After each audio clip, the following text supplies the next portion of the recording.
ਲੋ ਜੀ ਦੋਸਤੋ, ਪਸਰੂਰ ਚ ਇਸ ਵੇਲੇ ਅਸੀਂ ਖੜੇ ਆ ਤੇ ਇੱਕ ਸਵਾਰੀ ਸਾਡੀ ਆਈ ਸੀ ਲਾਹੌਰ ਤੋਂ, ਲੇਡੀ ਸਵਾਰੀ ਸੀ ਔਰ ਉਹਦਾ ਬੈਗ ਜਿਹੜਾ ਨਾ ਗੱਡੀ 'ਚ ਰਹਿ ਗਿਆ ਔਰ ਟਿਓਟੇ ਤੋਂ ਉਹ ਰਸਤੇ 'ਚੋਂ ਉਤਰਨਾ ਸੀ, ਰਸਤੇ 'ਚ ਉਤਰ ਗਈ। ਉਸ ਬੈਗ ਦੇ ਵਿੱਚ 5 ਲੱਖ ਰੁਪਈਆ ਸੀ ਤੇ ਬੜੀ ਪਰੇਸ਼ਾਨੀ ਬਣ ਗਈ। ਉਸ ਸਵਾਰੀ ਨੇ ਜਦੋਂ ਘਰ ਜਾ ਕੇ ਵੇਖਿਆ ਬੈਗ ਹੀ ਨਹੀਂ ਸੀ ਹੈਗਾ।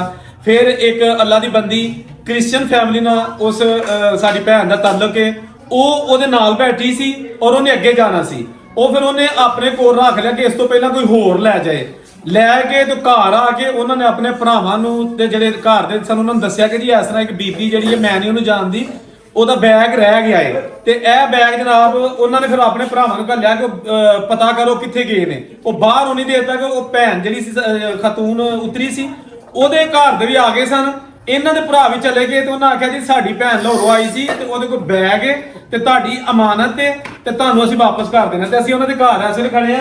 ਇਹ ਬੈਗ ਹੈਗਾ ਜਿਹੜਾ ਕਿ ਰਹਿ ਗਿਆ ਸੀ ਤੇ ਇਹ ਵਿੱਚ ਪੈਸੇ ਨੇ ਜਿਹੜੇ ਕਿ ਪੂਰੇ ਦੇ ਪੂਰੇ ਪੈਸੇ ਔਰ ਜੋ ਵੀ ਸਮਾਨ ਹੈਗਾ। ਬੜੀ ਖੁਸ਼ੀ ਦੀ ਗੱਲ ਹੋਈ। ਇਹ ਸਾਡੀ ਭੈਣ ਨੇ, ਇਹਨੇ ਜਨਾਬ ਇਹਨੂੰ ਹਿਫਾਜ਼ਤ ਨਾਲ ਰੱਖਿਆ ਔਰ ਲੱਭ ਕੇ ਤੇ ਸਾਡੇ ਹਵਾਲੇ ਕੀਤਾ। ਇਹਨੂੰ ਕਹਿੰਦੇ ਨੇ ਇਮਾਨਦਾਰ ਦੀ ਮਿਸਾਲ। ਇਹ ਚਾਹੁੰਦੇ ਨੇ ਪੈਸੇ ਆਪਣਾ ਖਰਚ ਕਰਕੇ ਤੇ ਗਾਇਬ ਵੀ ਹੋ ਸਕਦੇ ਸਨ, ਜਿਸ ਤਰ੍ਹਾਂ ਕਿ ਤੁਹਾਨੂੰ ਪਤਾ ਹੀ ਕਿ ਚੱਲਦਾ ਸਾਰਾ ਕੁਝ। ਲੇਕਿਨ ਸਾਡੀ ਦੁਆ ਹੈ ਕਿ ਅੱਲਾਹ ਤਾਲਾ ਇਹਨਾਂ ਨੂੰ ਵੀ ਅਜਰ ਦੇ ਤੇ ਜਿਹੜੇ ਲੋਕ ਵੀਡੀਓ ਦੇਖਦੇ ਨੇ ਉਹਨਾਂ ਨੂੰ ਵੀ ਇਹ ਸਾਡਾ ਸਬਕ ਹੈ, ਸਾਰਿਆਂ ਦੇ ਲੈਸਨ ਹੈ ਕਿ ਜਦੋਂ ਕਿਸੇ ਦੀ ਚੀਜ਼ ਵਾਪਸ ਕਰੀਏ ਨਾ ਤੇ ਦਿਲੀ ਸਕੂਨ ਹੁੰਦਾ ਹੈ, ਕਿਉਂਕਿ ਪਤਾ ਨਹੀਂ ਕਿਸ ਤਰ੍ਹਾਂ ਕਿਸੇ ਨੇ ਪੈਸੇ ਜੋੜੇ ਹੁੰਦੇ ਨੇ। ਠੀਕ ਹੈ ਨਾ, ਇਹ ਚਾਹ ਨਾਲ ਪੈਸੇ ਇੰਨੇ ਲੈ ਕੇ ਨਹੀਂ ਫਿਰਦਾ ਰਸਤੇ ਦੇ ਵਿੱਚ ਕਿ ਜੀ ਐਵੇਂ ਬਸ ਚਾਹ ਨਾਲ 5 ਲੱਖ ਰੁਪਇਆ ਫੜਿਆ ਤੇ ਚੱਲਦੇ ਆ। ਇਹ ਉਹਨਾਂ ਨੂੰ ਚਾਹੀਦੇ ਸਨ, ਮਤਲਬ ਇਹ ਜ਼ਰੂਰੀ ਚਾਹੀਦੇ ਸਨ। ਤੇ ਇਹਨਾਂ ਦੀ ਮਿਹਰਬਾਨੀ। ਇਹ ਜਨਾਬ ਜਿਹੜੇ ਮਾਲਕ ਨੇ, ਇਹ ਤੁਸੀਂ ਆਪਣੀ ਹੱਥੀ ਇਹਨਾਂ ਦੇ ਹੈਂਡਓਵਰ ਕਰ ਦਿਓ ਤੇ ਜਨਾਬ ਇਹ ਜਨਾਬ ਅੱਜ ਦਾ ਸ਼ਰਾਨਾ ਇਹ ਤੁਸੀਂ ਬਹਾ ਦਿਓ ਆਪਣੇ।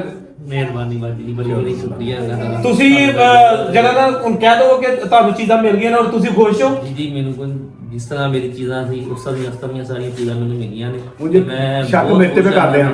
ਨਹੀਂ ਇਹ ਡਰਾਈਵਰ ਹੈਗੇ ਨੇ, ਲੇਕਿਨ ਚਲੋ ਕੋਈ ਨਹੀਂ, ਵੇਖੋ ਨਹੀਂ ਤੇ ਇਹ ਜਨਾਬ ਬੜੀ ਖੁਸ਼ੀ ਵਾਲੀ ਗੱਲ ਹੈ। ਵੀਡੀਓ ਨੂੰ ਤੁਸੀਂ ਲਾਈਕ ਸ਼ੇਅਰ ਜ਼ਰੂਰ ਕਰਿਓ।